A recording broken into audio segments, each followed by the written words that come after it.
Yo, what's going on, y'all? This is Marcus Rosa, aka Mazuma TV, back at y'all with another live, man. I hope everybody's having a blessed, beautiful, positive, productive night. I hope y'all had a great day overall, man. We got some things that we currently need to discuss going on in the boxing world, man. We got some unfortunate news right before the live had just kicked up, man. Big George Foreman, two-time heavyweight champion of the world, Olympic gold medalist, the oldest heavyweight champion of all time, has unfortunately passed away, man. Some of the being a part of some of the biggest fights, some of the most classic fights in the sports history, whether we talking about George Foreman versus Michael Moore, George Foreman versus Muhammad Ali, you know what I mean? We could go into, George Foreman and Ernie Shavers. This dude done been around the block. This dude was an all-time great, and it was so sad because we was just talking about him a couple days ago. When I was mentioning the greatest heavyweight champions of all time, I mentioned Joe Louis. I mentioned Muhammad Ali. I mentioned Larry Holmes. I mentioned, did I say Lennox Lewis? No, I said Joe Louis. I said Muhammad Ali, Larry Holmes, Lennox Lewis, Evander Holyfield, and George Foreman was on that list as well, man. It was an unfortunate news that we just got. Unfortunately, we don't know what happened, but, as people who, love George Foreman from what he brought to the game and how good of a person that he was, and, how the way he completely changed his life and gave his life to God and stuff like that, man, is extremely admirable. But at the same time, we should give his family their privacy, you know what I'm saying? Because I know they're absolutely devastated right now. And based off of how the way, they've expressed, their sadness, it might have been something that was unexpected. You know what I'm saying? George Foreman lived to be 76 years old, won a world title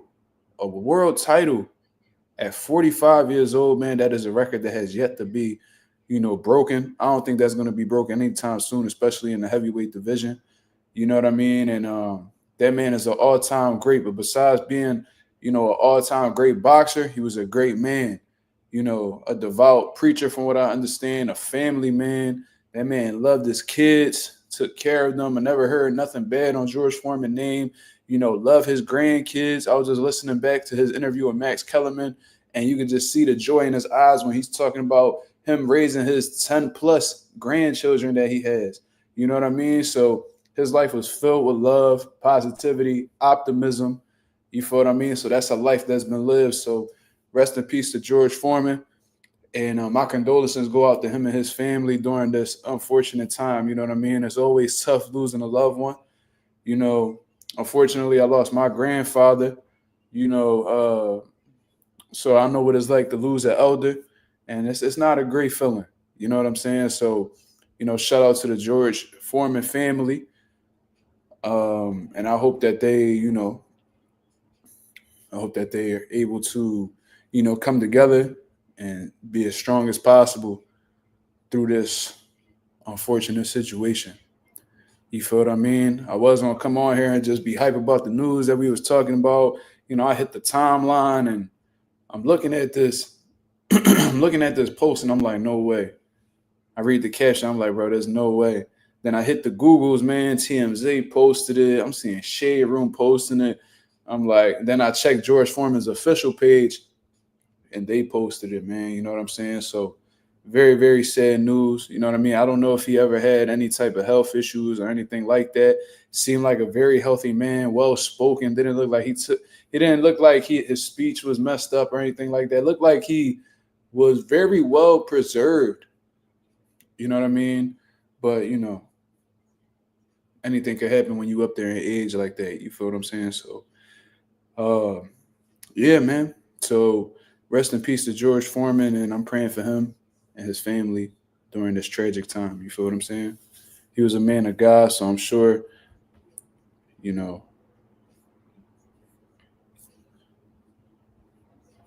he feels as though he's at the place he ultimately wants to be at, and that's heaven. So rest in peace to George Foreman. Agent 007, salute. Thierry Scott, salute. Coffee Plant, Go 787, Stop Motion, Lorenzo, all the way in Japan. What up? This is sad, bro. Anonymous. Shay. John McSmith. Slime, what up? Sad, bro. It stung a little bit. I ain't even gonna lie to you. You know what I'm saying? That definitely stung. Let's go ahead and hit him with the wrench. You know what I mean? This is definitely not the time to be trolling. You know what I mean? Yeah, Sir Ali said your thoughts on BFTB boxing. I don't have any thoughts on him. I don't know him. So I don't have any thoughts on the man. What propels you to ask that question, brother? Yeah, man, our legends are passing away, man. Ali and Frazier met him at the pearly gates, welcomed with open arms. Absolutely. That's a great way to look at it, brother. You know, sad. Sad, but he up there with some great fighters, man. So salute to George Foreman. It definitely killed my vibe. I ain't gonna lie to y'all. So let's try to have a great yeah, you lost your grandfather last year as well. Yeah, I did, man. He had some health issues that, you know, didn't get better, unfortunately, and he passed away. And my great grandfather, his father, just passed away, you know, about a week ago. So, you know, that sucks as well. But you know, unfortunately, regardless of how the way, you know, we talk about it or whatever, you know, that's a part of life. And, you know, as you continue to go through life, you're going to lose some distant friends. You're going to lose close friends. You're going to lose family members. You know what I mean? And at any time,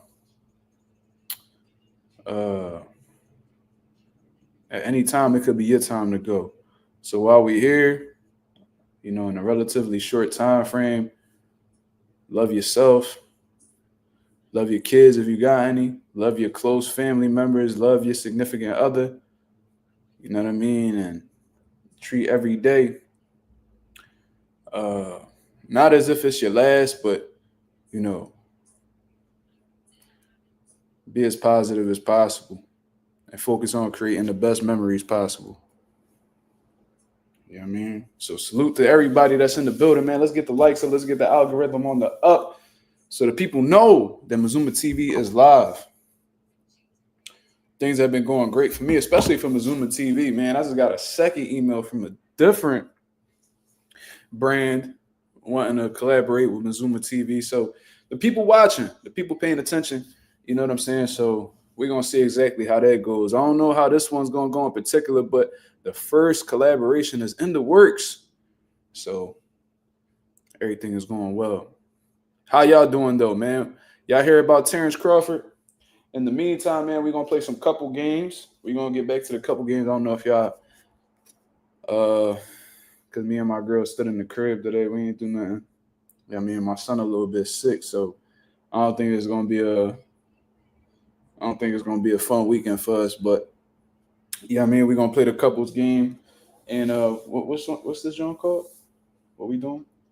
It's called the couples game. No, I'm saying like the name of the joint that we playing. It's 3 different joints, right? No, it's on the card. It tells you to match for. Match? What are we matching exactly? Our answers, I guess. Let me see. Match. Try to match your answer to your. Oh, so we got to try to have the same answer. If it says it on the card. Yeah, best is best, funniest, or most creative answer wins. That's gonna be me. Me or you, choose your name or your partners based on who you think it is. Okay. Couples game. Rolly Tuesday too. Yeah, man. We're gonna get Rolly Romero on the channel on Tuesday. That was his words, not mine. So we gotta figure out a time frame. You feel me?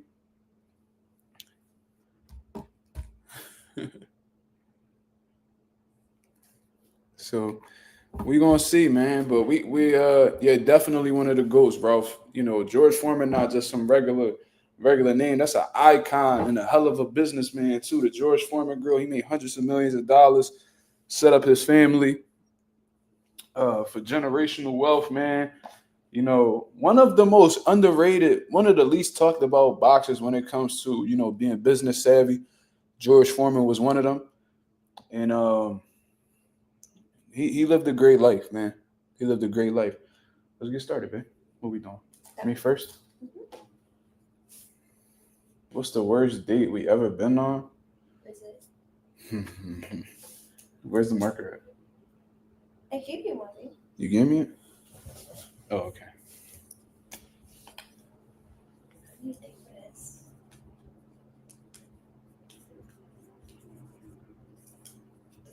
I already got it. I already got it.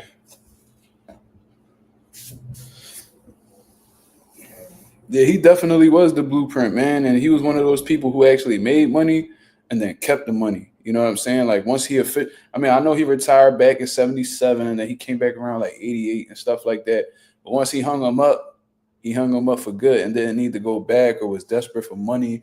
You know, I didn't really hear any stories about, George Foreman, struggling, drowning in debt or anything like that. I actually heard about like his son opening gyms, like franchising gyms, in Philadelphia and shit like that. So, and I'm not saying his son didn't get it off the muscle. He might have just did it on his own, but that name is iconic, so it definitely puts him in position. And all his kids was named George. All the George Foreman kids was named George, and I think his daughter's name was Georgetta. That's weird. But there's boxers. There's these other boxers called Gary Russell. All the father's name was Gary Russell Sr. He passed away, but all his sons was named Gary, but they all had different middle names. That's weird. So they used to go off the middle names. So it was like Gary Allen Russell, Gary Antoine Russell, shit like that. And then it was like Gary Russell Jr. and that's how they was able to tell each other apart. You ready? Yeah. You know, go ahead. Go ahead. Go. Go ahead. What is it? American Dream Mall. Oh, yeah. Thrills. You ain't like Thrills? I like thrills, but I just lost my bracelet. Oh, yeah. Then I had to spend some more money to get you another one. Ain't that a motherfucker? We went to a place called Thrills one time where it's like, what you consider that? Like a funplex or something like that? It's like an obstacle course. Yeah, it was like a fun little, obstacle course type place. And I had got her like a set. I got her like a diamond. What was it, like a diamond necklace and a diamond bracelet from like where was it from? Swarovski. Expensive ass place, bro. I got her for Christmas. And when we went to Thrills and shit, when we came back, in the course of having fun and jumping all over the place and shit, she had lost her bracelet.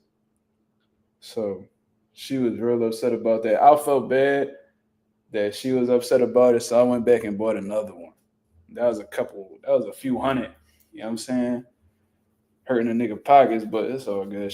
I can't even complain because I lose shit all the time. You know what I'm saying? So it is what it is. Huh? Never lost anything before. Who? I lose shit all the time. But anyways, let's try to I know it's a fucked up feeling and a lot of people feeling the way right now. But let's get into the boxing talk. You feel what I'm saying? One of the biggest things that we've heard come out so far is that it's basically set for Terence Crawford to vacate his WBO junior middleweight strap.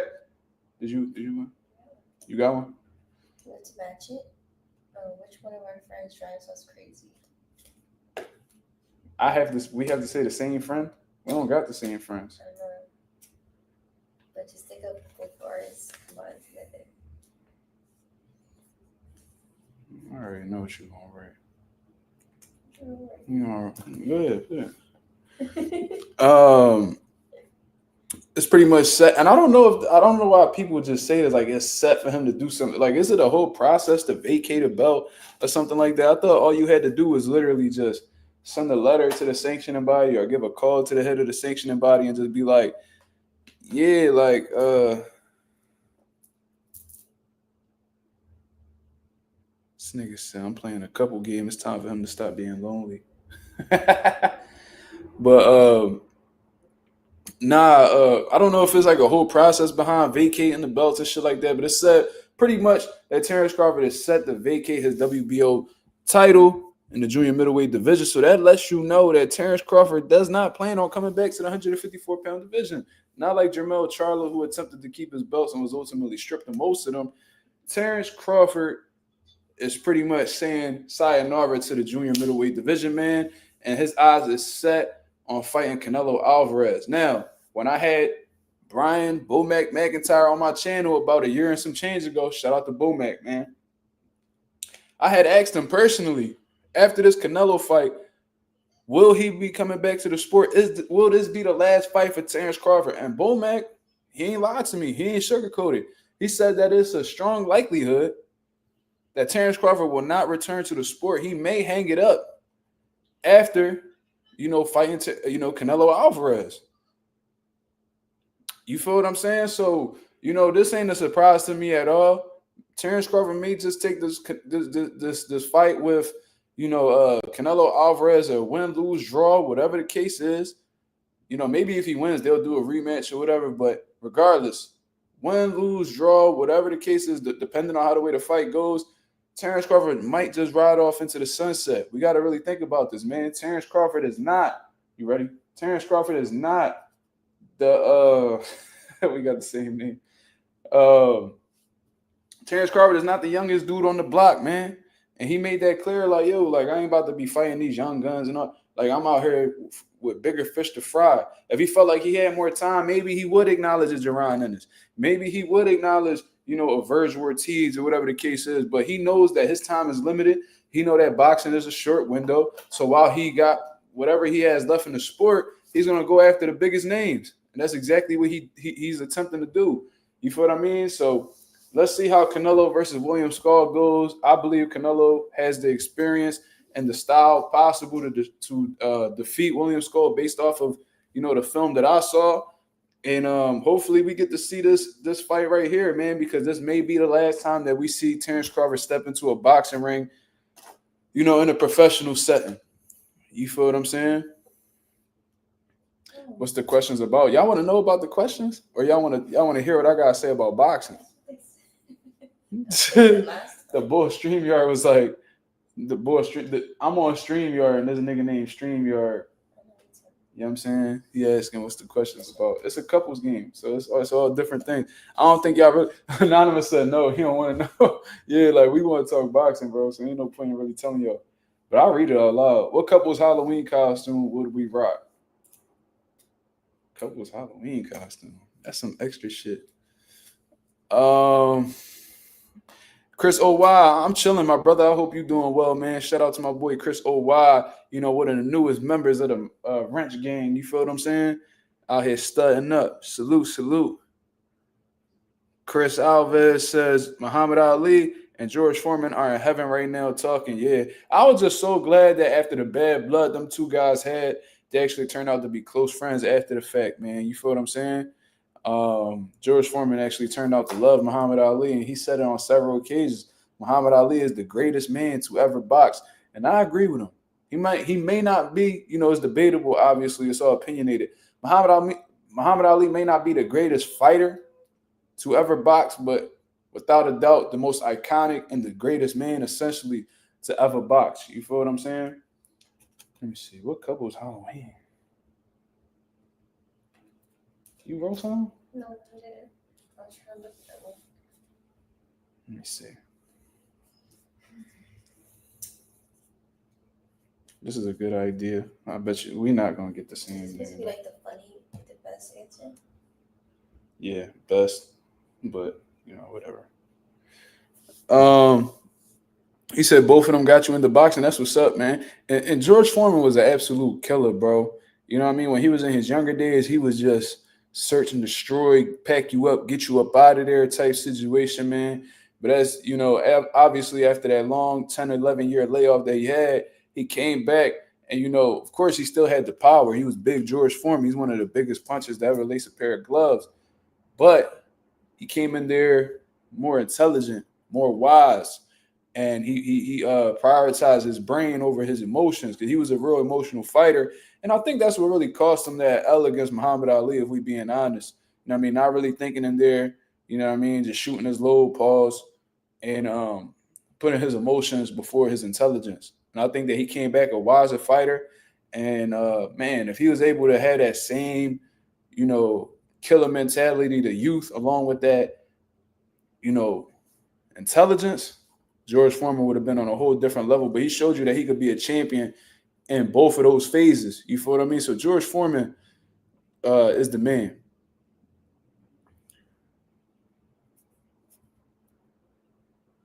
Oh yeah, I remember. I remember George Foreman did that. He fought like 3 people in one day, and then he knocked all of them out. Yeah, that drive-by uppercut was nasty. You talking about what he did to Jerry Cooney? I think. I think that's what you talking about. He did Joe Frazier dirty too. That was like 2 rounds, cuz packed him up. And Joe Frazier wasn't no slouch neither. We know who Joe Frazier. You ready? Yes.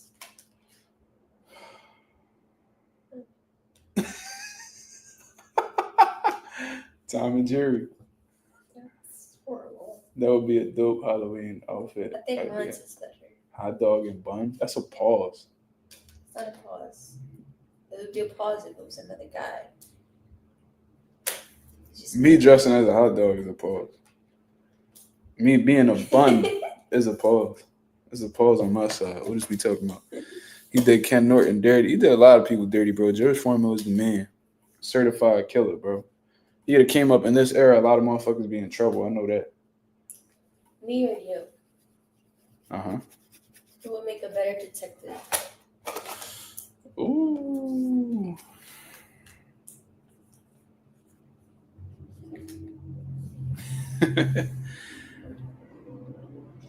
George Foreman chin don't get tucked. Man, he had a hell of a chin, bro.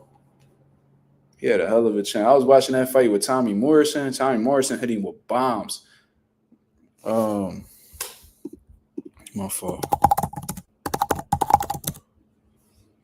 Shit, Holyfield hit George Foreman with some bombs. You feel me? So George Foreman just had a granite chin for sure.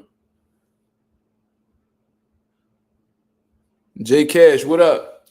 So now that we obviously spoke about Terence Crawford vacating his WBO title and how the Canelo Alvarez fight may very well be his last fight in the sport of boxing, at least in a professional level. You know, he might do exhibitions or whatever the case is, but you know, this might be his last fight. This may be his farewell fight. And he spoke with Andre Ward and he told people how, you ready?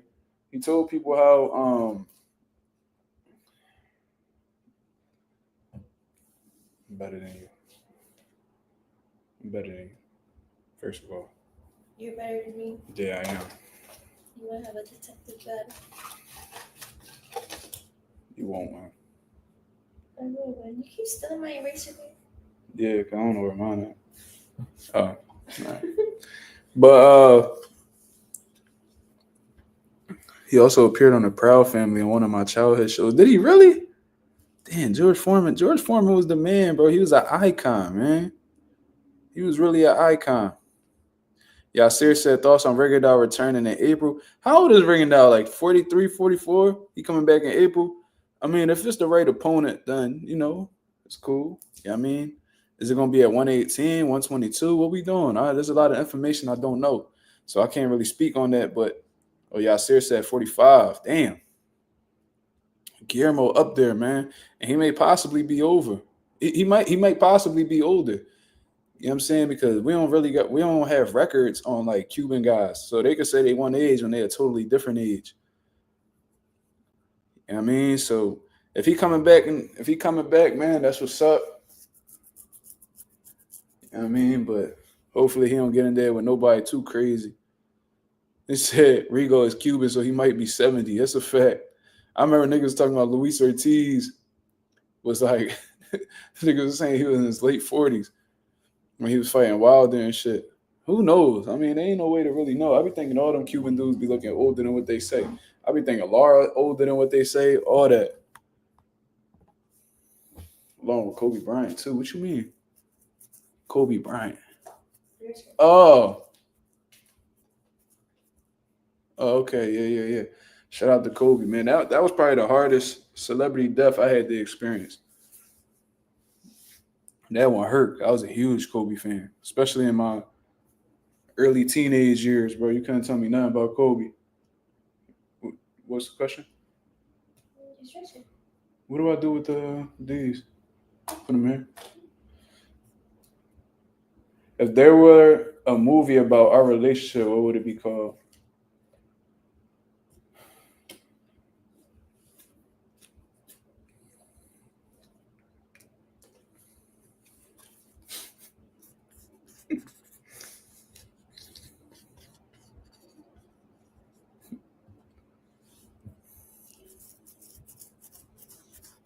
Yeah, Kobe, that shook the world up. He said, I hope Anonymous said, I hope Rigo is still good. I heard about that cooking accident. Yeah, I heard about that too, but he came back and fought after that. For those of y'all who don't know what I'm talking, what Anonymous talking about, they said Guillermo Rigondeaux was dealing with like a pressure cooker or something, and it exploded. And apparently, when it exploded, it had really messed up his vision. You know what I'm saying? So people was already under the impression that he wasn't going to be able to come back to boxing, after that. But I heard he had a fight after that, and he actually knocked dude out. You know what I'm saying? So I don't know. Maybe it didn't have as much of an effect than people said because he just fought in November, so this ain't too long ago. You know what I'm saying? And like I said, he got a first round knockout. So Guillermo not playing. And that last fight was at 22. So we'll see when he coming back. This is gonna be, and his next fight is gonna be April 29th, and it's gonna be for the WBC International. So that's gonna put him in position to possibly, have a good ranking. Well, he's actually already won it. He's defending it. So that's what's up. A 10-round bout. So he might be back in a 12-round bout in due time. So shout out to Rigo, man. One of the most underrated, underappreciated, one of the most skilled fighters to ever get in the ring, bar none. Ready? Yes. Okay. Go ahead. I would. Oh, it's like a romantic movie. Oh, that's corny. He's so corny.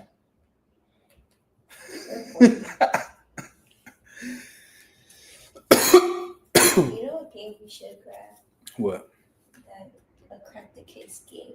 Crack the case? Was that like some detective shit? Case, but it's like they give you a case and you have to solve it together. What? Like a murder case. He your grandpa favorite athlete? That's sad, bro. Eddie Guerrero, that was another bad one. I remember that too.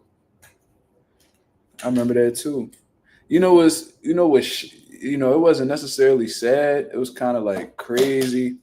Chris Benoit, because I was actually at the event in Philadelphia at the Wachovia Center. Now it's the Wells Fargo.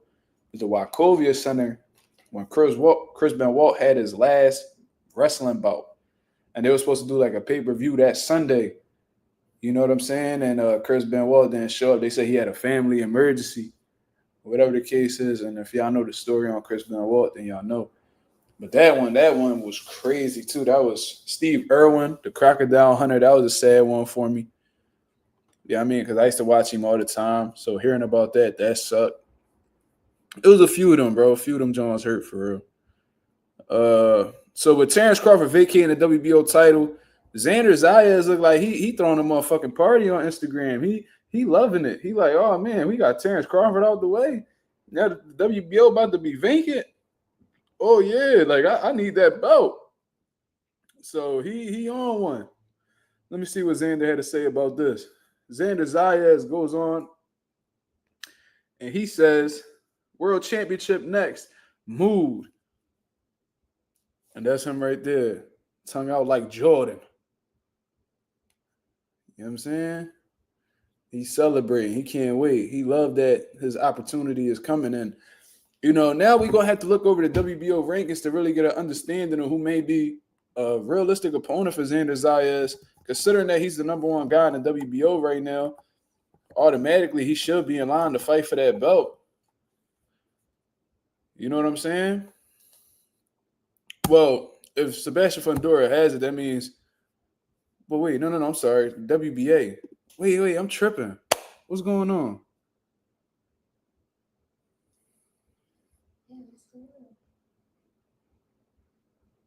He's number one in the WBO. Sebastian Fundora has it. So maybe this don't even apply to Terence Crawford's situation. You know what I'm saying? So I need to revise this whole title. My fault, y'all. I got the WBO and the WBA mixed up. So I'm assuming that Xander Zayas is actually posting this because Sebastian Fundora and Cordell Booker are about to fight. Uh, no, Mark, WBO interim will also be vacant. I don't think Xander's talking about that. I don't think he's referring to the interim title. I know Terence Crawford had the interim, but I'm saying he's saying world championship next. So maybe he's looking at it like, shit, I'm about to fight the winner of Fundora and fucking Cordell Booker. That's probably exactly what he's talking about. It falls in line with, the timeline that's going on too. Sebastian Fundora just weighed in. He weighed 152. Yo, for those of y'all who call Sebastian Fundora a weight bully, bro, I don't think that's the case. Yeah, I mean, like, I don't think that's the case at all. That man Fundora, he does said in multiple interviews that he walks around close to 154. I believe him. I just think that he's like a fucking, just like a, what you want to call him, like a genetic freak, 6'6" with an 80-inch wingspan. You know what I'm saying? Like he just, the motherfucker's a cheat code, bro. If that motherfucker knew how to box behind his jab, bro, niggas at 154 like would be in trouble. They would really be in trouble, bro. Because they wouldn't be able to touch that man. He ain't got the best chin in the world. Obviously, we seen it get cracked, but he tough. He got some durability to him. He just got hit with a hell of a shot against Mendoza, and he don't mind going to the trenches. He don't mind getting into a dirty fight. He don't mind being in a war. But if he had that motherfucking discipline to stay behind that jab and keep people at the end of their punches, my God, 154 will be in trouble, man. But in reality, he ain't got the style necessary to really fuck with these other dudes. If anything, stylistically, he fooled for a lot of these dudes because he gives away, he gives up what God gave him. You know what I mean? He doesn't use what God gave him. He likes to fight on the inside. He really be having that. I remember seeing him coming up, and it's like he'll take a shot. He'll take 3 shots to land one. Like that's terrible, especially for these big punches that's in the junior middleweight division, man. Like I can't see Fundora taking a big shot from Bakram Murtazaliev. Like I can't see that. You know what I'm saying? If Terence Crawford would have fought him, Terence Crawford would have lit him up. That would have been target practice.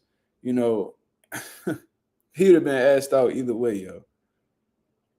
You know what I'm saying? But if obviously I'm saying if he knew, if he came from like a real educated school of boxing, who is more of a hoarder? We don't even got right nothing down for that. We know who that is. It's you. Spending all my goddamn money on makeup and shit. You know what I'm talking about. What you use my credit card for? Getting packages of shit you don't need. Let you tell her you need it though, right? Mm-hmm. Yeah, I know. You said Fundora one of them rock'em sock'em robots? He is. He is. I would love for somebody to try to come up with a Sebastian Fundora defense highlight reel. You know how like some motherfuckers like you could watch like a Purnell and put together a whole defense highlight reel. You could do that with Shakur. You could do that with Floyd. Like you could do that shit. You could even make one for Bud if we being honest. Like there's some guys who got sound defense, like Carlos Adames when he fought Hamza. You know what I'm saying? He had a dope little highlight reel they put together on the defense aspect. You can't do that with no Fundora. Fundora don't even know how to. I never even see Fundora catch a jab, and that's basic fundamentals. Like when we right here, boom, boom, boom, boom, boom, boom, boom. Like I never seen Fundora do this. Never seen him go right here, go right here. I never seen him change the level. It's like you don't see that from him. They said Fundora got a 40-second defense highlight reel. That's funny as shit. A 40-second highlight reel is crazy. But yeah, man, like he really ain't got no skill set. Like God gave him everything he needed. He just needed to, develop a skill set, and he ain't do it. You know what I'm saying? But let me see the next one. If we were a tree and a monkey, who would be which? I'll be the tree, baby.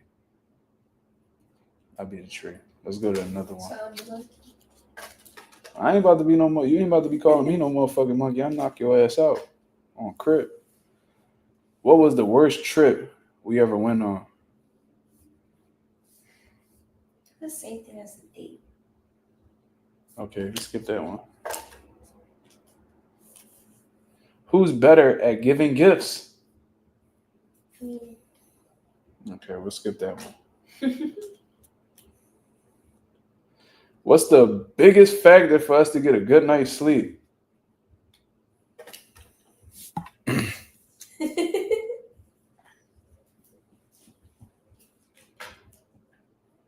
I ain't gonna show y'all that answer, y'all. Thoughts on Hamza Shiraz? Well, Hamza, he had a terrible performance against Adames. I thought he lost to Adames. They were saying how, he had a hand injury or whatever the case is. That may be true. That's probably why he didn't look how the way he looked against, Ammo and shit like that. So, injuries happen. I'll give him the benefit of the doubt because I do think that he's a pretty good fighter. But what I also saw is that he's moving up to the super middleweight division. You know what I mean? So that puts me under the suspicion that maybe he had a tough weight cut as well. Maybe it was just more than a hand injury. You know what I'm saying? To immediately move up after a shaky performance, at your primary weight class, that starts to get my mind turning a little bit. Like maybe it's a little bit more to the story than what you're talking about. So we'll see. Hamza going up to 168, it might be a good move for him. The two big dogs at super middleweight, the dangerous motherfuckers, Morel and Benavidez moved up. It's going to be hard for him to get a belt. You know what I'm saying? Or maybe, just maybe, Turkey Al-Sheikh or make Hamza Shiraz an opponent in Canelo Alvarez's fight deal that he put together for him. That may be realistic. We might see Canelo and Hamza Shiraz after the Terence Crawford fight. You feel what I mean? When you really think about it, that may be realistic. Hamza and Turkey Al-Sheikh got a good relationship. He moving up to super middleweight. Canelo, if he defeats Terence Crawford, he'll have all the belts at super middleweight. He might put Hamza in position because that's his boy, right? I mean, he helped him out in the Adames fight. So we'll see.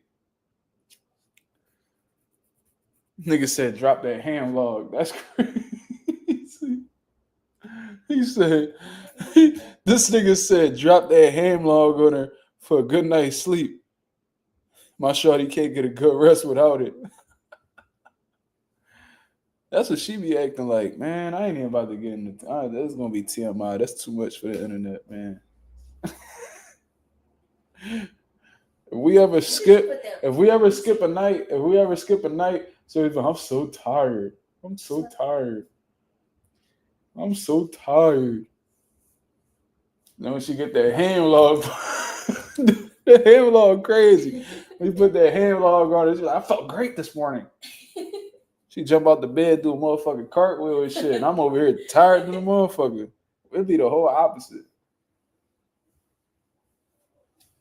You full of shit. You know what the real answer was. That is the real answer. Okay, let you tell it. You full of shit. You know what? I don't even want to play this shit no more. Cause you ain't gonna be telling the truth. That is my answer. Okay. Same answer.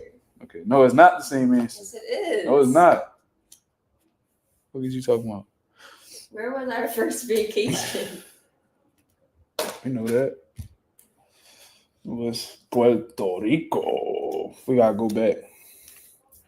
How do we think other people describe us as a couple in one word?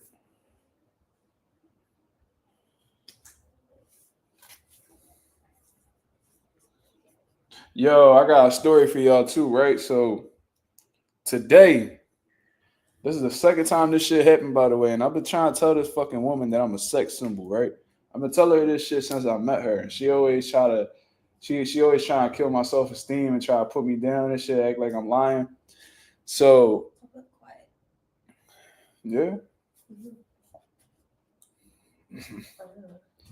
Anyways, she do a backflip in the kitchen to make her morning coffee. Facts. No somersaults out this motherfucker. First of all, how they know that? How do you know we got a coffee maker? It's like, no. But nah, we ordered some Chinese food a little bit before I went live. And it said that some nigga named Anthony was pulling up. So I'm like, oh, all right, you know what I'm saying? They talking about they outside and shit. I come outside. You know what I mean? I got this shit on. I got a tank top, some shorts. It's a motherfucking easy slides. I go downstairs. I open the door. I'm suspecting a nigga. I see a bitch built like see this bitch built like a hot pocket, just standing in front of the motherfucking door. She her neck tucked in her shoulders. You know what I'm saying? Like this. You know what I'm saying? She got the glasses that when the sun come out, the motherfucking shit, what they turn into shades, the glasses turn into shades and shit. And bro, she give me this look, bro. She looking at me and she got like this little nasty ass smile on her face. Yeah, she was square shaped. The bitch was built like a mini fridge. You know what I'm saying? So she was looking at me. She probably like a good 5'1", 250. She like a good 5'1", 250. That bitch, she was she was on a sumo mode. You feel what I'm saying? So she get to looking at me. She was like looking at me like, I'm like, oh, all right. So but she not even handing me the food. She got the food in her hand and she looking at me like really like locked in. And I'm like, Marcus? She was like, yeah. So she hand me the food. I go upstairs. Soon as I go upstairs, bro, she texting me through the DoorDash at talking about, you're so handsome. Millennia felt the way about it. She hit that bitch up like, bitch, you fucking hit my man up again. I'm gonna stab you right in your fucking forehead, ho. I was like, oh, yo. The fuck? We doing? I mean, they know where the fuck I live. You over here sending threats and shit. You gonna send them crazy ass Ricans over here. Something wrong with you. What the hell wrong with? That's what I'm trying to figure out. She wrote it in all caps too. Yeah, bitch. Yo, she was built like a PT Cruiser. Shorty was built like a PT Cruiser, talking crazy. And I was like, like I said, the drum was named Anthony. I'm thinking I'm gonna see an Anthony. So there's a whole shorty and she eyeing me down. So when she said, you're so handsome, I said, thanks, Anthony.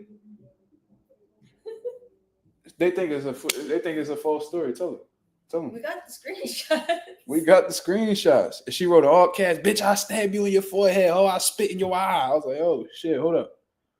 I ain't never seen this side of my girl before. You gotta relax.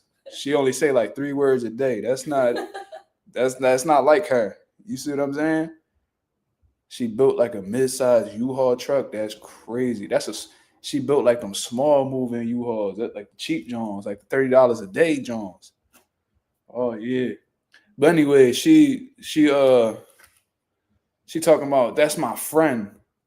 She said, my name is, what was her name? Elena? Aline or some shit like that.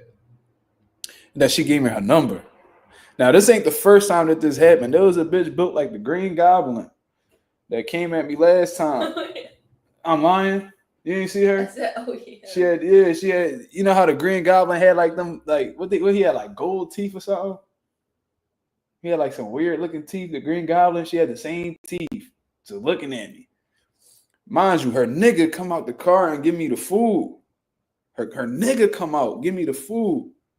I ain't even see shorty, on God. She was in the car. I could see her in the car, but I didn't know what she looked like. My girl was sleeping in the bed. She was ignoring me the whole time she was sleeping, right? Tell me, yo, as soon as I closed this door, shorty started hitting my phone up. She like, yo, I don't know, I forgot what she said. But she probably said something similar. That's not my boyfriend. No. I'm saying before she said that, I think she said something about me. And she said, that's not my boyfriend. Here's my Instagram type shit. So I told my girl, I'm like, yo, shorty, who just dropped off the food. She was ignoring me the whole time. She knocked the fuck out like this, tongue out and all. She like that. And I'm like, yo, she ignoring me. Like, yo, this girl just tried to flirt with me. She was like, what? Who? like an owl and shit. Who? I said, yo, look at this bitch. Yo, bitch, shorty built like the Green Goblin. She just needed that motherfucking bitch to float in. I think she floated in with that motherfucking that surfing John that the Green Goblin got. She ain't pull up in the car. She pulled up in that shit, and the nigga just jumped off with her. Like they, you know what I'm saying? Just landed. She hit like 2 houses on the way over here. Boom, boom, and then just landed right there. Dropped the food off. She was on me. I was like, oh no, we ain't doing that. We ain't doing that. You know what I'm saying? My girl gay, so you know what I mean. I always gotta get shit past her first before I, you know what I mean. If she like her, then we like her, cause she like girls. You know what I'm saying? She gay people. It's like, no, that's drunk. She not gay, y'all. Don't be having no girls in my DM talking about it. She really gay? No, she not. We tried that already. She ain't with it. Ah, shit. Who's more competitive, you? Yeah, we all know that. Read yours. Fun fact, no, that was a repetition of the other one. What was the best trip we ever been to? Fun fact, high school, I was voted the most competitive. You know what I mean? Most competitive. They used to hate whenever we played games in gym when we was playing badminton. I used to be snapping, calling niggas bitches and all that. What's a restaurant that we will never go to again? We went to a whole lot of restaurants, spent a whole lot of money on your ass. I should file taxes for how much money I done spent on your dumb ass. Yeah, I'm gonna claim you. You my motherfucking seed at this point. God damn it. What was the ass restaurant we went to? I know we had a couple of them. Badminton, yeah. We used to play badminton. She built like the minions from Despicable Me. That's crazy. You know what she was this bitch was built like who was that the drunken master of what was that Mortal Kombat? Nigga used to throw up on the floor. Nigga would slip on his throw up and shit. What game was that? God damn. Mm-hmm. I know you have two. Yo, I got another story. I used to do Uber Eats, right? This is way before I met her. This is before I had my son, all that. This was like 2019. I remember I'm down University City. That's where like Drexel University and all that shit is. West Philly, right? Bro, I deliver food to this white boy. This nigga look exactly like Sheamus. Y'all niggas remember Sheamus off Sheamus from the WWE, nigga pale as shit. I think he was like a redhead. I don't know if he was a Polak or what. This nigga look exactly like Sheamus, bro. I dropped the food off to him. This nigga sitting in the window. So I know he was zesty because this nigga was sitting in his window like this, waiting for the food. So I knew he was a zesty nigga, right? Mind you, he was big as shit. I go and drop the food off to him, give it to him by the window. He said, I got a quick question. He was like, what's up? I was like, what's up? He was like, do you like guys? Swear to God, yo, my son life. I was like, nah, we don't get into that, cuz. And I walked right back to the car. And when I had gotten to the car and looked back, this nigga was still like, he was sitting there like you could tell he was embarrassed and shit how the way I answered it. Like he ain't like the fact that I answered it. So I think he left me a bad review because right after that shit, bro, I got like a bad review like on professionalism. I was like, oh hell no. So I curved you because I don't like dick, and you write a bad review on me. What the fuck you wanted me to say? Yeah. I'm on that type of time. Yeah, if you're gonna give me a good rating, yeah, I'm on that type of time. Nigga, fuck you and that motherfucking vegan pizza you had, you bitch ass nigga. Nigga was built like shame. I was glad he didn't get offended and I had to fight that motherfucker. That nigga was at least that nigga was chiseled. He had to be like 230. You a strong gay nigga. We ain't doing that, cuz. I'll take an L to a gay nigga. I can't come back outside. What we doing? I can't think of a place. Oh, we still stuck on that? Shit, I lost track. We went to some good restaurants though. I ain't even gonna lie. I know where we not going back to. We ain't going back to that motherfucking Sky High joint that we went to for our anniversary. We ain't doing that shit again.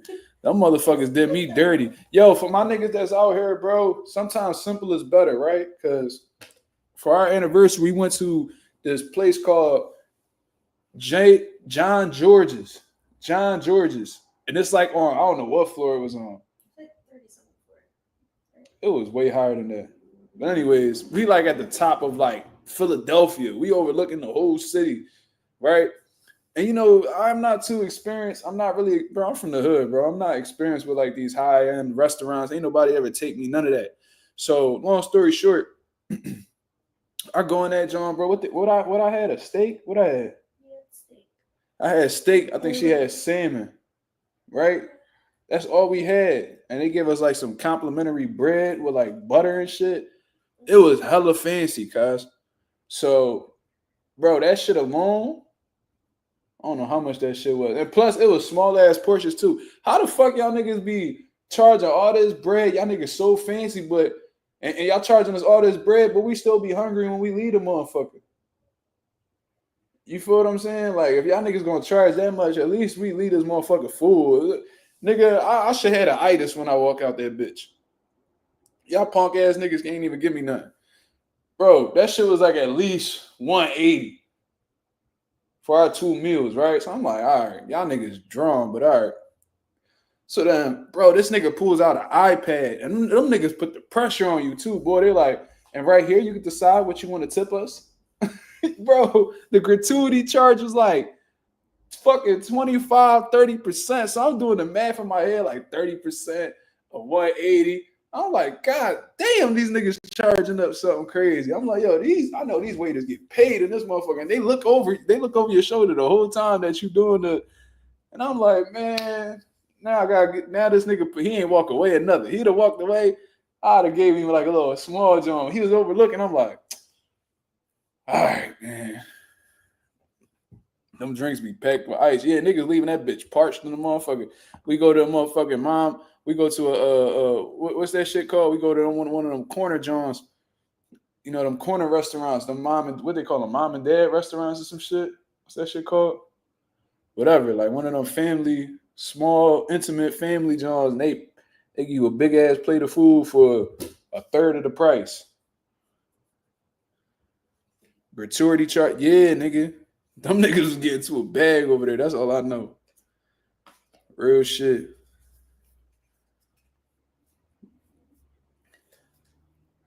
This nigga said he had a better steak in Chili's than some steakhouses in the Phoenix. This wasn't even bro, look it up, y'all. This shit called John George's. Let me see. Apparently he like this famous ass chef that been all around the world and all this bullshit. I'm gonna show y'all niggas right now. I know this ain't boxing, but check this shit out. Fuck it. Ain't really nothing going on in boxing right now. Anyway. Yo, StreamYard, you stay on some fed shit, nigga. You want to pull up, nigga? You pull up, I'm gonna smoke your ass, nigga. Keep playing with me. Keep asking me all these personal ass questions. But this John George's right here. Look, I think we was literally sitting at this table right here, babe. Look. No, bullshit. Never mind. But we was like right here. So these small ass tables, my knees hitting the top of the table and shit. And I ain't even a tall nigga. So that shit crazy. Look, you can see this one of the biggest buildings in the city, and like we right above it. You see what I'm saying? Boom. So it was like a little fancy John. You know what I mean? You walk down these steps, they got waterfalls right here on the sides. Yeah, all that good shit. It's a real popular John. It was popping too. It was a lot of people. That might be the exact few we had, right? So it was something like that for sure. But let me see, what else? You can see the whole city from the top of this John. Them niggas charged me out the ass. I said, nigga, did I pay for the view? Because I ain't pay for no motherfucking food. Y'all niggas ain't give me shit. God damn. Pay for the extra bread and butter. Huh? Yeah. Wait, we did? I was about to say. It's the water. Yeah. Yeah, them niggas pour water out of champagne bottle. That shit was like a champagne. Still, It was a big green bottle. Sparkling water or something like that. Yeah. What kind of water He asked me, they said like 3 different types of water. I said, nigga, water. I play with me. I would love to visit you in your gym, though. Y'all doing some. But this is the thing. Even if you came to my gym, you would not come up to me and say you StreamYard. I guarantee you that there's niggas in this chat that have not identified themselves, that have probably seen me personally and not say who they was. I feel like one of y'all niggas then came into my gym before and saw me introduce y'all, because people introduce themselves to me all the time. Oh yeah, man, I seen the channel, blah, blah, blah. All right, cool, appreciate it. Whole time they not telling me that they one of the main niggas in the chat. On my mother, I would. You lying on your mother, nigga. You wouldn't. Dangerous Desirabilities, what up?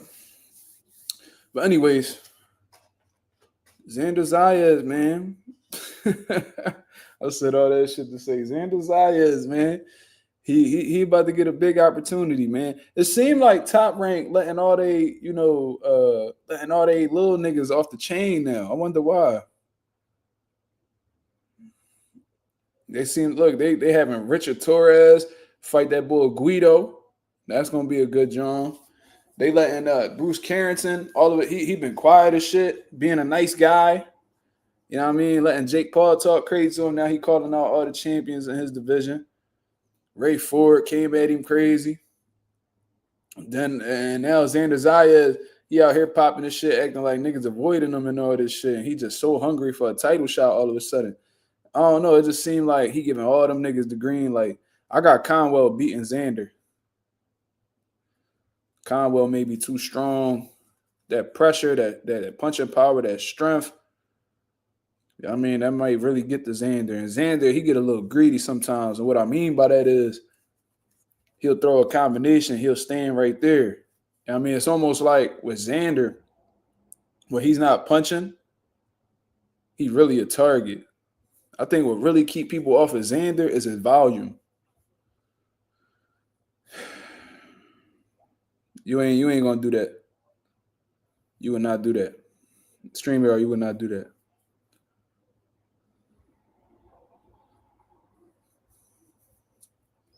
Do I think Tank runs it back with Lamont? He's supposed to. They said the end of June. That's what they said. And Lamont said on Cameron and May show that they he said his shit already signed the seal, so he knows something we don't. Did we answer? Well, I answered. You didn't. I said John George's. I couldn't think of one. Okay, that's okay. Next one.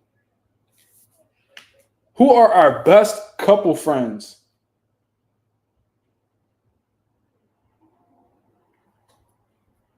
I don't got any. All my friends not even in a relationship. All your friends' thoughts. I was saying nothing. That's not true, y'all. Shit. Not all of her friends are thoughts. Most of them are, but not all of them. So, no. That's not true. I don't know her friends that really say that. But you said who? I don't know that nigga. Well, they're my friends. They ain't mine. The fuck? Who are our? But not yours. What friends do we have together? None. So we can't answer this. Don't say fucking whoever you just said. I don't know them niggas. I don't got no couple friends that I fuck with. I don't be talking to my homies girls. Can't stand under them bitches anyway. God damn. Which one of us would walk out of a movie? You. Yeah, that shit trash. I ain't watching that shit. I mean, that's the worst day you ever went on. That Thanksgiving. Oh, that bullshit ass Thanksgiving like horror movie? Yeah. Trash ass John. That is it.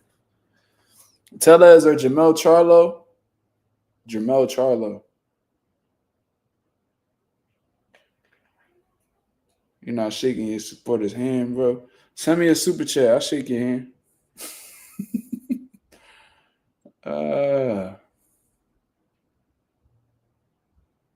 Damn, J Cash said we love all the. J Cash always saying some crazy shit that I never heard before. This nigga got like that motherfucking 70s slang. We love all the tenderoonies, turkey necks, chicken heads, hoes, and everything in between. You better not say that shit in front of your girl. She slap fire out you, nigga. If we were a trendy Silicon Valley startup, what would our tagline be? I don't even know what the fuck that is. Next. What's our favorite made up word? It's a play. That's not a made up word. That's an actual word. What's our made up word? Amazing.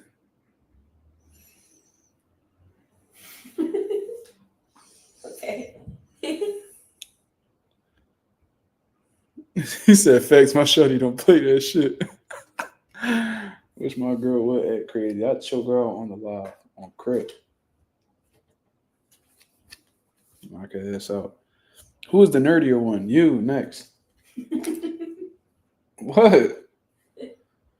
What is the most boring thing we like to do together? This. This is boring? All right, well, fuck you then. Fuck you then. What's the most boring? I was going to say, like, just lay in bed and watch, like, scroll through our phones. Fake ass. If we threw a themed party, what would the theme be?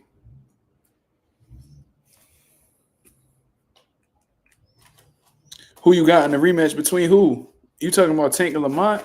I spoke on that already. I think it's really 50-50, bro. And it's really gonna come down to who steps on the gas first more. Like this is gonna be round 13, yo. Simple and plain. You know what I'm saying? There's gonna be round 13. Both of these guys, they're gonna have to assemble their teams. You know what I'm saying? They're gonna have to really study this film, understand what they could do better, where their holes was at during this fight, make the adjustments, and go into the fight more well prepared. You know what I'm saying? They already knew each other. They were familiar with each other since they was kids. But now they've shared the experience together under a professional setting. You know what I mean? At their peaks, in their primes. You feel what I'm saying? So now it's gonna come down to who has the better team. Who has the better team? Who has the better game plan? Who's gonna be the most prepared? You know what I'm saying? That's really what it's gonna come down to. Who's better prepared in terms of being in shape? Who has the better team in terms of like how the way they run the training camp, and who has the better game plan? That's really what it is. You think Tank gonna be more aggressive, but this is the thing though. Lamont was countering so effectively against Tank, and obviously he had the power to humble Tank a little bit. That Tank got to really approach. He got to be aggressive, but he has to be calculated with his aggression. You feel what I'm saying? Like he has to do it. He needs to go about it in a smart way, because if he goes in there all reckless, you know, Lamont has shown to be a good counter puncher, and he's also shown to be smart enough to counter Tank's counters. You feel what I'm saying? That's how good of a counter puncher Lamont is. It's one thing to counter a motherfucker, but when somebody's countering you, you see it, and then instinctively you counter, they counter. It's a different type of skill set. You know what I'm saying? So Tank, of course, he gotta start early. You know what I mean? He gotta be aggressive off of the rip. He gotta let his hands go, but he has to do it behind a good jab. He's gonna have to do it behind some good feints. He's gonna have to be unpredictable with his combinations. He can't give you the same, just like how Lamont can't do the same shit over and over again with Tank. Tank can't do the same shit again and again with Lamont Roach, because both of these guys are good counter punchers, and they both have enough power to get each other's respect. That's what makes it a 50-50 fight, in my opinion. Based off of what I've seen, it seemed like Roach understands Tank really well. You done playing? Wow, you suck. You want to play another game? Why? You want to play Incoherent? You getting tired? Damn, we've been on here for an hour already. That's wild. I think Tank taking all these hits have slowed him down a bit. Gym wars. Well, I don't know exactly how much punishment he takes in the gyms. That may be a totally different thing. Maybe he does do some hard sparring. But like if we look down like his professional career, like when he's actually competed, that's your car. Tank hasn't really taken any punishment under a pro setting. Let me check real quick.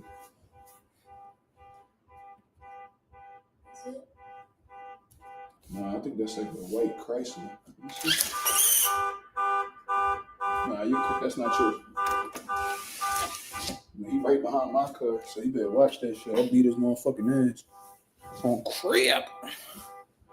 Forever Dedicated says Tank KO 4th round. Damn. You think so? Chris OY, Tank can definitely not start slow. Tank card ringing. That's funny. You think Tank might be emotional during the lead up? Well, I'm gonna tell you this. It's definitely gonna be a lot more like Tank definitely gonna have a battery in his back. Lamont gonna be sitting there all confident, like, yeah, I won the last fight. And Tank gonna be upset behind Lamont Roach's confidence. They're gonna be going back and forth. The press conferences, they're gonna be a little bit more drama filled, more exciting. You know what I mean? Because now you're dealing with a Tank that's in a position that he's never been before. So I'm sure he's gonna be hella motivated. You know what I mean? He gonna be popping his shit. Lamont, he don't stay shut. He don't bite his tongue. So he gonna be popping his shit. This second fight, this rematch, if it happens, it's gonna have a much more exciting build-up. And it'll do better numbers than the first fight. Because in reality, in the first fight, people didn't think Lamont would do much with Tank. They thought he was gonna be another victim, and he wasn't. So, you know. I think the immediate rematch makes sense, and they're gonna get it popping.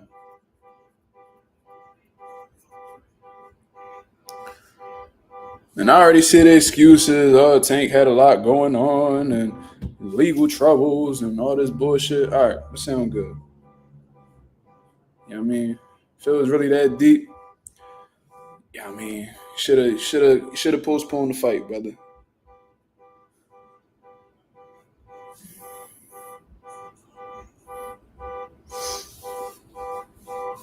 The emotional shit can get you cracked facts.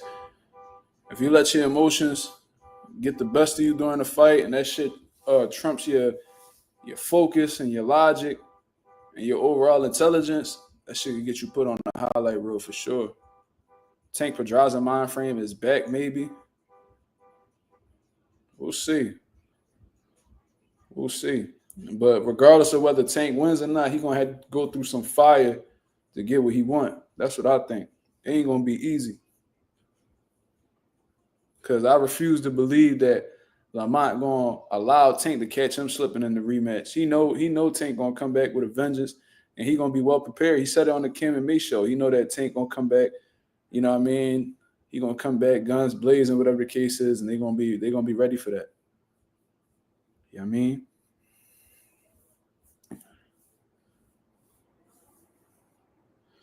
I still can't get over the fact Tank said he was the one that made the fight entertaining.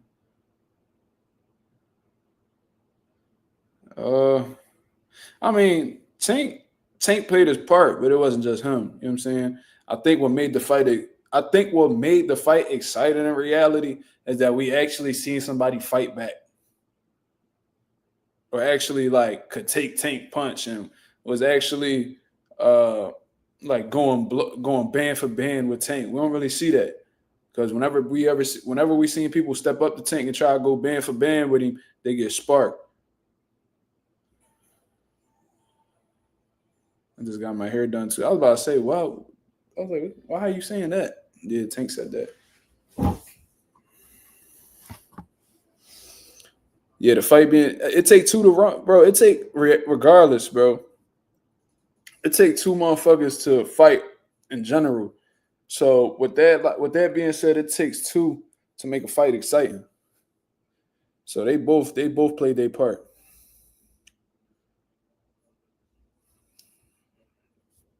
I mean, they both played their part. So, you know, it's almost like it sounds like a stupid motherfucker when they be like, "Oh, I generated 500,000 pay per view buys." No, it wasn't just you, brother. 500,000 people didn't pay their pay per views to watch you shadow box. They paid 500,000 people paid for your pay per view to watch you fight another person. So unless you in there shadow boxing for 12 rounds on your own and you got 500,000 people watching you, you could say that. But yeah, I mean, whenever y'all doing pay per views and y'all break a record, you gotta attribute that to both fighters. Do I still favor Tank over Shakur despite that performance? That's a good question. Um,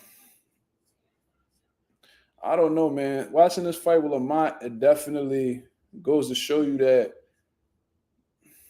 But then I don't think Shakur would necessarily do what Lamont does. With Shakur, I don't really. He got two different ways of defending himself. He likes when he feel like a motherfucker ain't really got nothing for him or isn't on his level. He likes to stand in front of you, make you miss by centimeters, and then fire off. You feel what I'm saying? When he feels like somebody's a big puncher, that's when he resorts to using his feet and not and picking his little moments to outland you. Like he'll pepper you with some shots just enough to outland you for that round and win that round. With Tank, I don't really see him sitting in the pocket with Tank. I think that'd be very dumb to do. Tank is too fast. He's too quick. You know what I'm saying? And too powerful to stand directly in front of him because just getting grazed by one of them shots could have a harmful effect on you. So I honestly believe Shakur will be on his bicycle, lateral movement, moving all around, not making himself a target for Tank at all, well, a sitting duck at all. And Tank is gonna have to find a way to cut the ring off and put his punches together. So I don't know. I don't know. I don't know. After that Tank performance, of seeing how somebody somebody who's not as skilled as Shakur Stevenson pretty much go wit for wit with him, it makes me look at things just a little bit different. But I don't think Shakur approached the fight like Lamont does. I don't think he'll have the. I don't think he'll take the chances Lamont would take, and I don't think he's willing to walk through fire like Lamont is in order to prove a point. Different mentalities. Lamont is like a by any means necessary mentality. You could tell him how the way he talk. Shakur is, you know, hit and not get hit, and attempt to win in that way and that way only. Shakur will make Tank quit.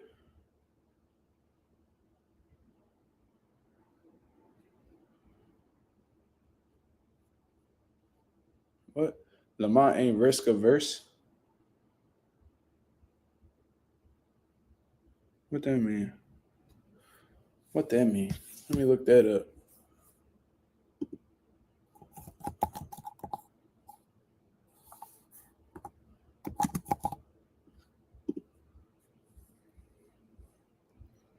Oh, okay. He's not like opposed to taking risk. Okay, I get it.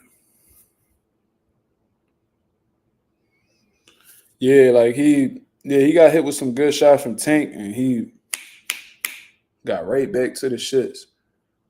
Shakur, he not gonna take them chances, no matter how crazy he be talking and how gangster he be sounding. He don't. He not gonna go fire for fire with you. He not.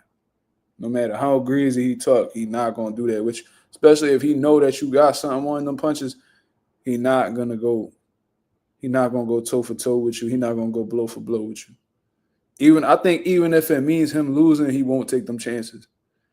Like I really think Shakur, like if hit, like let's say he is boxing, but he getting outworked, he getting outlanded, and he got 3 more rounds to try to turn it around in order to win, or he needs a knockout to win.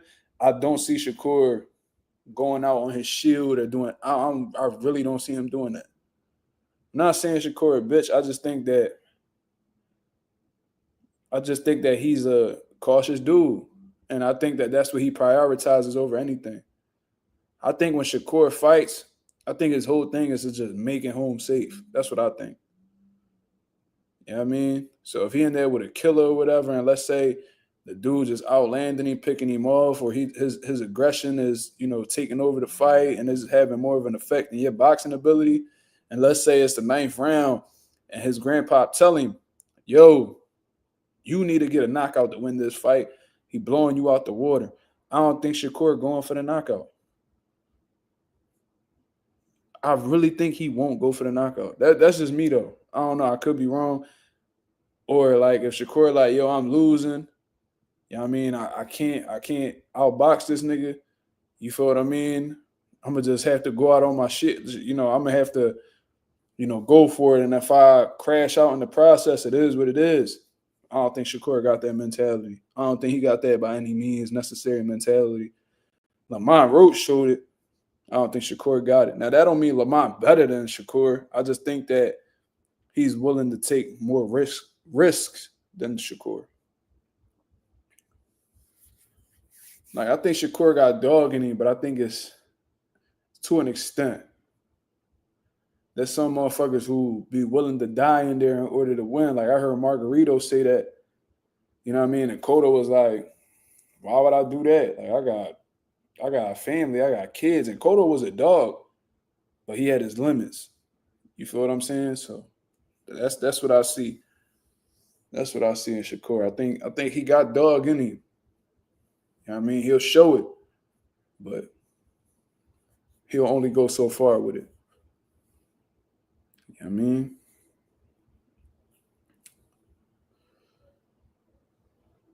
Yeah, I was listening to that interview and I'm like, damn, yo, like, I'm gonna just say this, bro. I don't want to come across like hating or anything like that, but I want y'all to hear me out. Let me know what y'all think. So to get a boost interview, I gotta go to his gym personally to interview him. Meanwhile, and I'm part of the boxer scene. I done been a fan of Boost for I don't know how long already. About to be a decade that I've been a hardcore boxing fan of Jerron Ennis. But these fucking weirdos, these nobodies, could get Boots on the phone and do an interview with him. When I've been trying to do that shit for 2 years. I don't know, man. Maybe it's media obligations and they have to, talk to them or whatever. I don't know what the case is, but it's just funny how that shit worked. Mayweather said, "You gotta kill him." Yeah, that's what he told Shane. Floyd was different, man. I'm trying to tell y'all niggas, man. Like people be trying to play with Floyd like he a nut. Like his mentality was different. He got way more dog than people give him credit for. Like I seen Floyd in the trenches a few times, ain't have no problem making that motherfucker a gangster party, bro. He had no problem turning that bitch into a gangster party, especially his younger days. He ain't have no problem stepping on nobody. If it really had to go there, he ain't mind sitting in the pocket with you and fucking you up.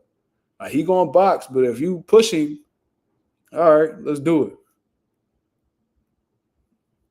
Yeah, I got Boozy number 2, but Boozy said he don't do over the phone interviews.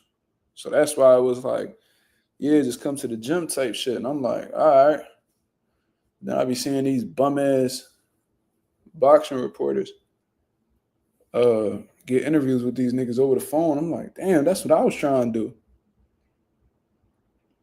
Floyd versus Chop Chop, hell yeah. That shit was a banger. Floyd versus Emmanuel Augustus. What was that other one, bro? It was a Puerto Rican dude.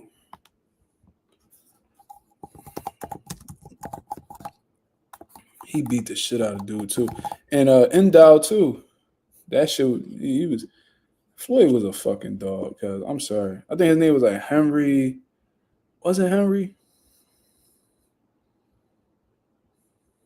Henry Bruxelles, yeah. Mm-hmm.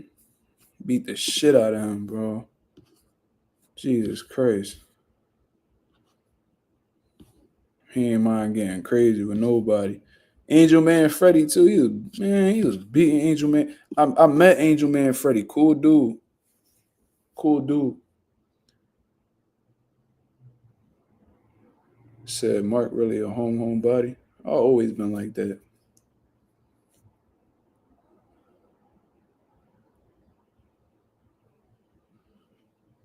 Yeah, first Maidana fight, yeah.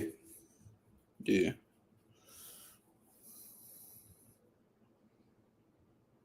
Yeah, as a person, Floyd a coon. He a grandmaster coon. But yeah.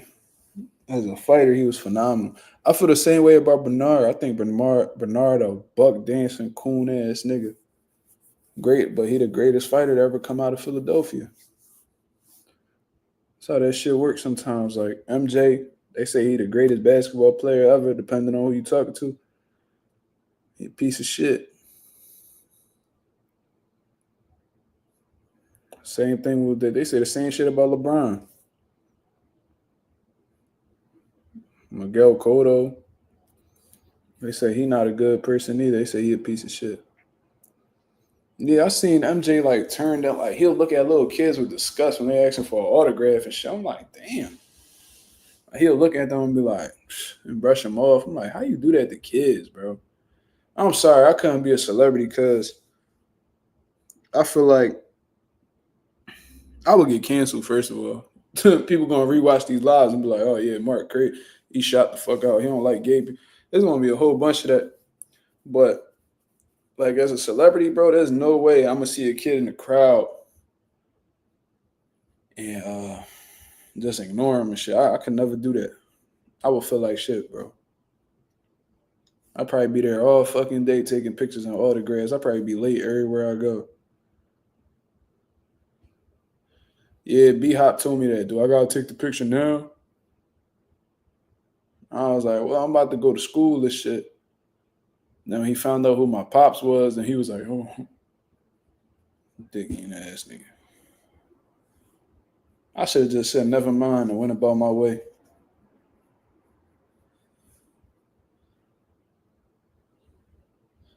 Yeah, J Cash, we was talking about that when I had Ree on the channel a couple days ago. That yeah, that nigga MJ shot lights out, so none of the kids in the camp could get free shoes.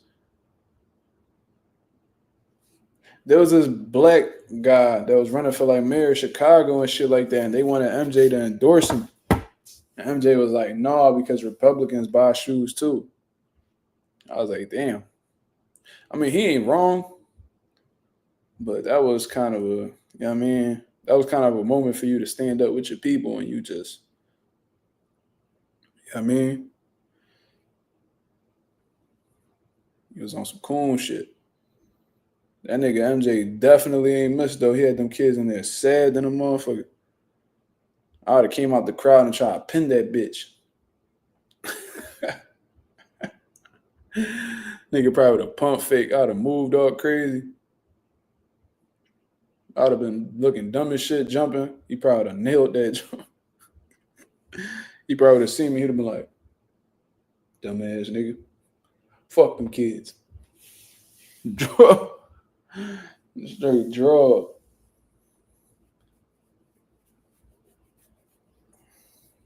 My girl knocked the fuck out right now, so I'm gonna have to carry her ass to the room. She be acting like a little kid, be acting like she can't get up and shit. Michael Jordan once told Chameleonaire when he was asking for a photo, I ain't taking pictures with no niggas, bro. Yo, I remember Mark Henry said he was going to beat Michael Jordan ass at the Olympic Training Center because he was talking greasy or some shit. And then when he checked MJ and shit, MJ cooled out.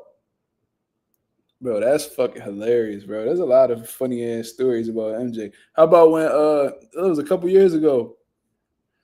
That nigga MJ told Magic, he was like, man, lace up, man. I'll fry you right now. That nigga was dead serious, bro. I'm like, this nigga is pushing 60, talking crazy. He said, man, lace up right now. I'll cook you right now, talking to Magic. I was cracking the fuck up. You can see that shit in his face. MJ still got that dog in him. He still got that competitive nature in him. He was like a psycho competitor though, because he became like a real bad gambler. I'm surprised he didn't lose none of that bread he been getting to. But I guess when you sell Jordans as much as Jordan do, ain't no real opportunities for you to go broke. Shit, I got a pair of Jordans. I got a few pair of Jordans for real, for real. Shit, I'm about to show y'all niggas before I get up out of here. Jordan done took my bread a couple times, dog. Damn. That coon ass nigga done took some of my bread. I got these. I got a few AIs too, my Philly niggas. I got these. I gotta clean these motherfuckers too. I got these. What else I got? That's it. No. I got these right here. Mm-hmm. Yeah. And then I got another pair in the bedroom. My son in there asleep. I ain't even about to go in there. But I got another pair. I got these same ones. I think I got 3 of the same Jones, it's different colorways. These, but it's black and red. Yeah. Yeah, I gotta clean some of these sneaks. I got a shit ton of AIs too. Shout out to my AI niggas. Yeah. Boom. And boom. These another AIs. And I got my black and gold AIs that I always wanted, but I couldn't afford when I was a kid. When they re-released them, I got them. Boom.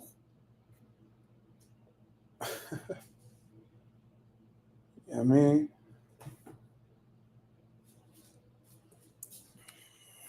I got a whole bunch of sneakers though, bro.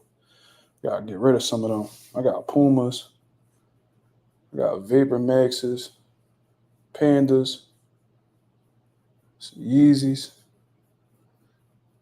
I ain't bought them. I don't support Kanye. Fuck Kanye. Coon ass nigga. I see him out there with that swastika. He got a diamond swastika pendant.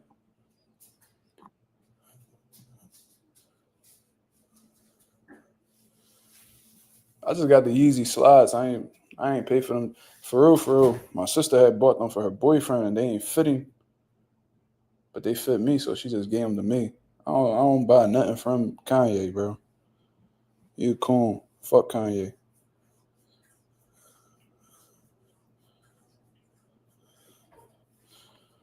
AI do got the hardest Reeboks in my opinion.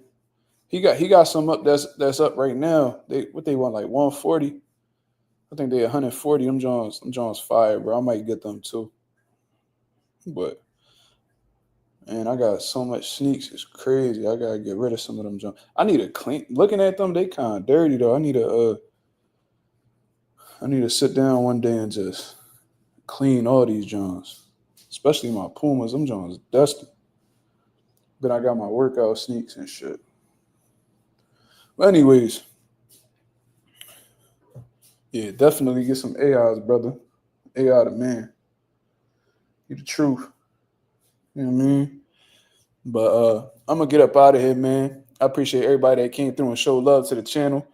You feel what I mean? We ain't had much to talk about, but you know it is what it is. It's all about consistency at the end of the day. So, yeah, I mean, I'll be back at y'all with another live tomorrow. Be on the lookout for that one. Until then, this is Mazuma TV. Y'all have a blessed, beautiful night. I'm out of here, man. Peace.